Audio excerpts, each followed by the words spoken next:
Bismillahirrahmanirrahim. Assalamualaikum warahmatullahi wabarakatuh. Sahabat-sahabat yang saya hormati sekalian.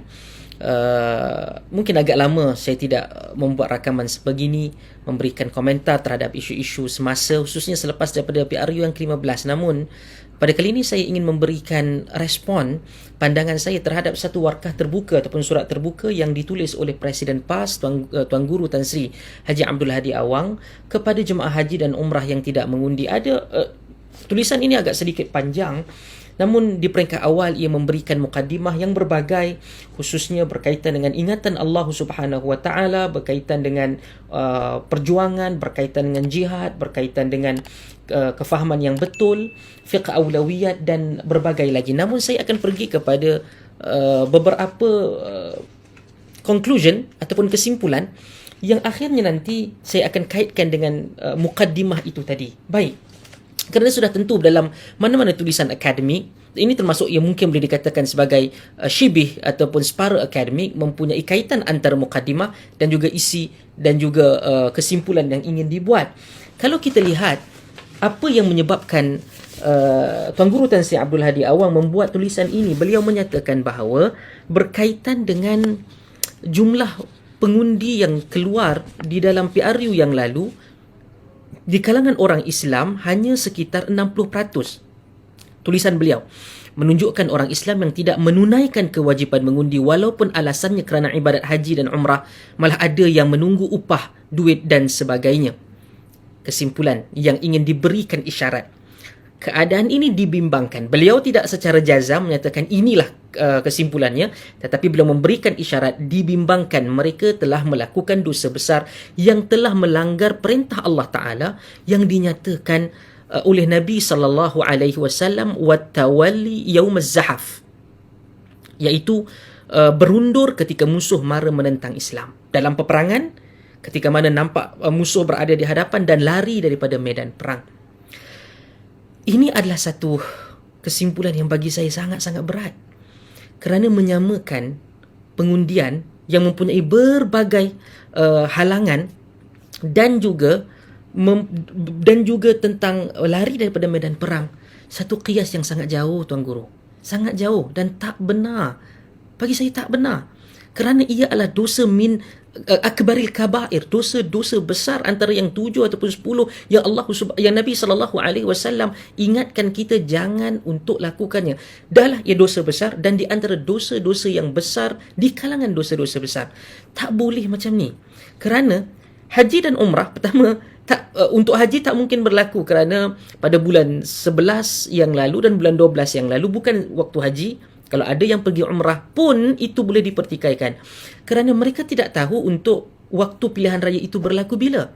Jadi penetapan oleh kerajaan membubarkan parlimen dan waktu kemudian pula lama untuk ditentukan bila waktu pilihan raya, tak adil untuk marah ataupun menghukum, kerana sebahagian itu telah pun membeli tiket ataupun book kepada travel agency lebih awal. Dan sudah tentu majoriti saya fikir bukanlah orang yang berkemampuan untuk membatalkan dan minta untuk digantikan dengan lain, kerana ia akan menyebabkan travel agency menjadi rugi. Mereka telah buat tempahan, telah membayar deposit dan lain-lain. Tak boleh macam tu. Kenapa tidak ketika mana Tuan Guru dan parti bersama dalam kerajaan dahulu tidak membetulkan keadaan begini? Tiba-tiba hasil daripada apa yang dilakukan oleh kerajaan disalahkan dan kemudian diletakkan sebagai dosa yang besar. Ini sama sekali bahaya. Lari daripada medan perang dan tidak dapat mengundi kerana berbagai alasan. Bahkan ada yang tidak pergi haji, tak pergi umrah, tapi mereka tak mampu nak bayar untuk balik. Sebagai contoh, pergi daripada Semenanjung balik ke Sabah dan Sarawak, tiket yang mahal. Bahkan daripada Semenanjung pun ada yang tak dapat cuti, ada yang tak dapat untuk balik kerana ia memerlukan duit. Dan ini adalah perkara yang sama sekali tak masuk akal, Tuan Guru. Termasuk dengan tarikh-tarikh itu bukan kawalan mereka yang nak pergi umrah ataupun mereka yang telah buat plan perancangan dalam kehidupan dia bersama dengan keluarga. Termasuk juga kalau ingin disamakan berkaitan dengan tentera untuk lari, itu pun kita perlu tahu di zaman ini bukan semua rakyat Malaysia, bukan semua kaum muslimin boleh dianggap sebagai tentera. Bahkan hanya yang terlatih akan digerakkan untuk berperang sekiranya ia berlaku, dan kita mohon pada Allah Subhanahu Wa Taala memberikan keamanan kepada negara kita dan negara kaum muslimin yang lain. Tak boleh, saya mungkin tak layak kerana saya tiada latihan dan mungkin saya juga tiada kemampuan. Itu tidak dibebankan dosa kepada saya, melainkan tidak mencukupi itu pun pihak ketenteraan, Kementerian Pertahanan telah pun membuat projection unjuran berapa yang perlu dengan kapal terbangnya, dengan tanknya, dengan berbagai-bagai lagi. Jadi untuk menyamakan ini sangat-sangat berbahaya, Tuan Guru. Jadi sebab itu saya juga ingin memberikan nasihat supaya tidak menyamakan apa-apa parti politik, termasuk parti politik, Tuan Guru, iaitu Parti Islam Malaysia maupun Perikatan Nasional dengan Islam. Kerana di bahagian hujung itu, Tuan Guru menyebutkan, Tuan Guru Haji Abdul Hadi Awang menyebutkan, jika tugas mengundi sebagai salah satu cara yang damai pun tidak ditunaikan kewajipannya bagi memenangkan dan mempertahankan Islam. Ini merujuk pada siapa? Maksudnya Perikatan Nasional ataupun PAS menang, itu bermaksud Islam menang, dan orang lain kalau menang bermaksud Islam kalah. Cuba bagi tahu secara jelas. Saya tahu ayat ini tidak menyentuh, tidak menamakan PAS ke, Pakatan Harapan ke, Perikatan Nasional ke, Barisan Nasional ke, UMNO ke, atau parti-parti yang lain, tak sebut. Saya tahu ia adalah sangat-sangat pleasif, sangat-sangat cermat supaya tidak dapat melarikan diri. Tapi kalau merujuk kepada mengundi, kita baru selepas mengundi dan kata gagal ditunaikan bagi memenangkan dan mempertahankan Islam, itu PAS ke? Cuba, sebab tu saya suka kalau katakan perbahasan sebegini bawa ke depan, kita dialog ke, kita forum ke, kita debat sekalipun, saya insya-Allah mempunyai kemampuan untuk berbincang. Apa yang dimaksudkan ini? Islam itu merujuk kepada PAS, merujuk Perikatan Nasional, serta bukannya terpaksa berperang, maka akibatnya adalah lebih besar dan lebih parah. Maka saya nak tanya, di mana, siapa yang dimaksudkan ni? Apa yang dimaksudkan ni? Islam itu PAS, Islam itu Perikatan Nasional, dan selain daripada itu bukan Islam. Dan apabila disebutkan juga syabas kepada anak muda yang tampil ke hadapan, walaupun ada yang jahil agama dan masih mentah umurnya, namun mereka mendapat hidayah Allah Subhanahu Wa Taala. Matang akalnya sayangkan agama dan bangsa. Jahil agama tetapi boleh buat keputusan yang betul. Perkataan Tuan Guru kata jahil agama. Kalau dia jahil agama, bermaksud berkemungkinan besar risiko dia melakukan kesimpulan dalam agama, kesimpulan dalam politik itu mungkin salah kerana ia dinamakan ataupun dilabelkan oleh Tuan Guru sendiri sebagai jahil agama. Jadi hati-hati. Dan adakah kerana mereka itu mengundi Tuan Guru atau mengundi parti ataupun kumpulan Tuan Guru bermaksud mereka mendapat hidayah dan orang lain itu terlepas daripada hidayah Allah Subhanahu Wa Taala? Ini persoalan yang muncul daripada tulisan ini. Ia berbahaya.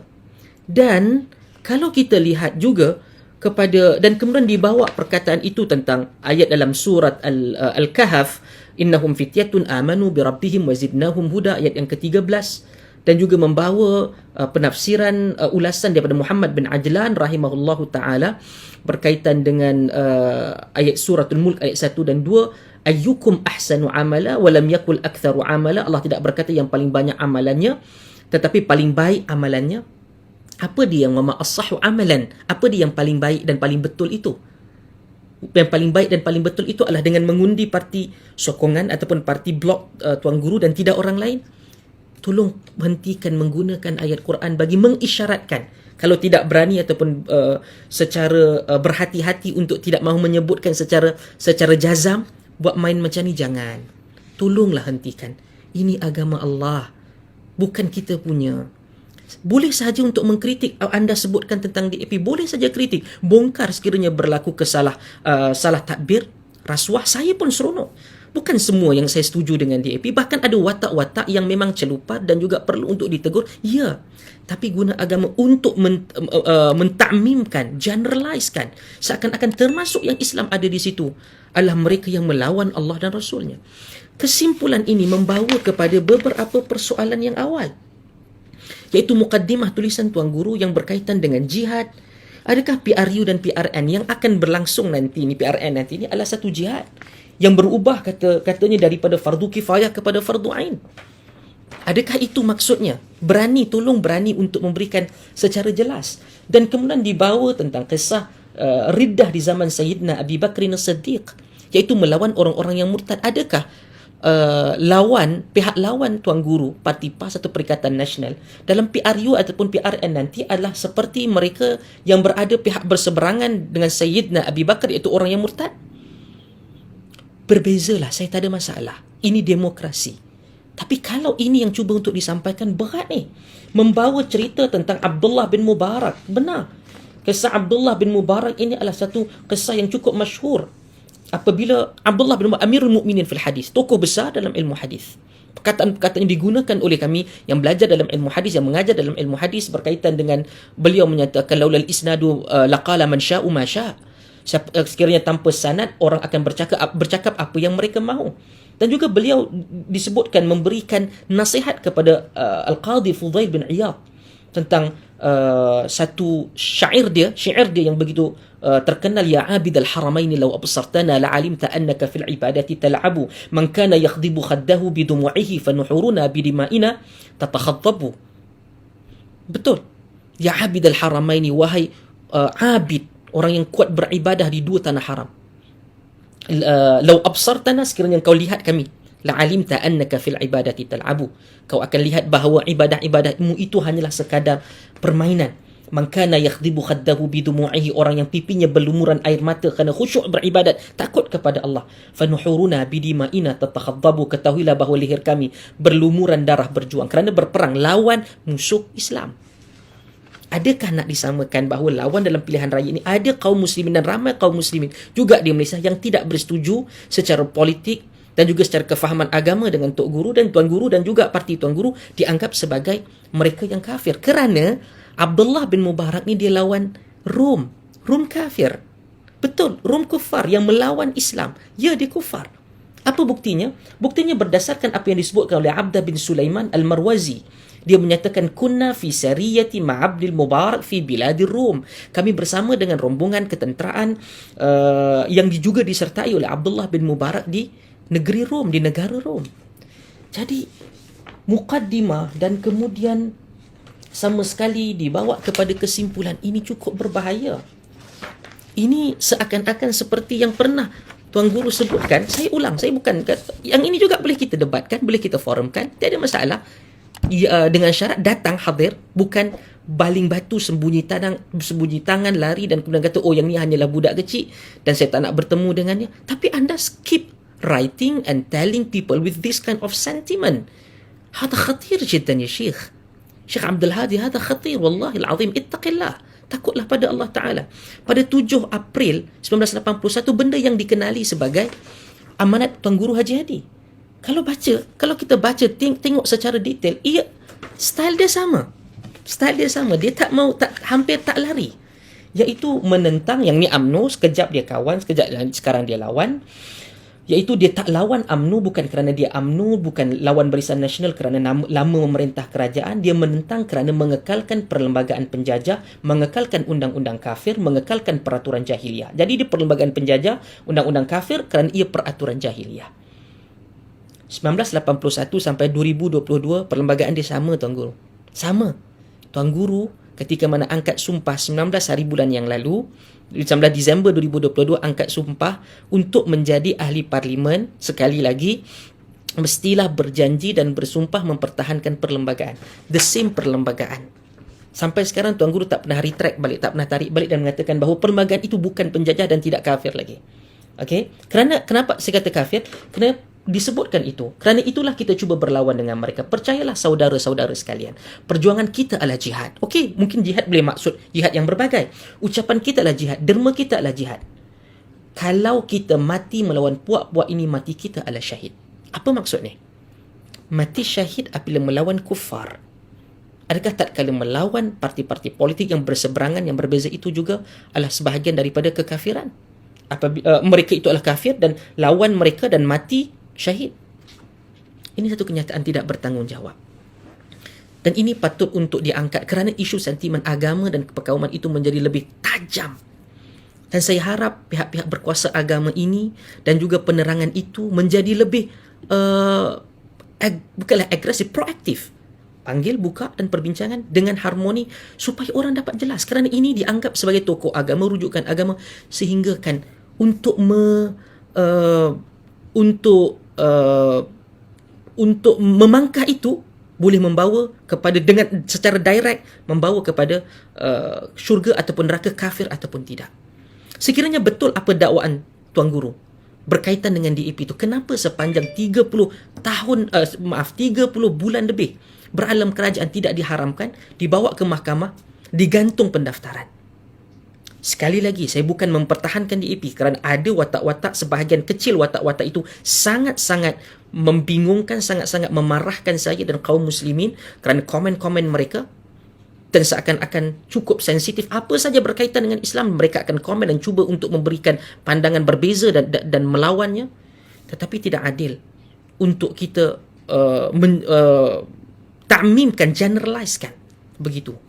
Jadi saya buka sekali lagi tawaran untuk sama-sama kita. Mungkin saya salah, tapi yang pasti hadir ke depan. Kerana tulisan ini Tuan-Tuan Guru Haji Abdul Hadi Awang. Jadi bentangkan, kita boleh beri pandangan, kita boleh berikan komen balas, anda boleh mempertahankan diri. Bukan begini, baling batu, sembunyi tangan.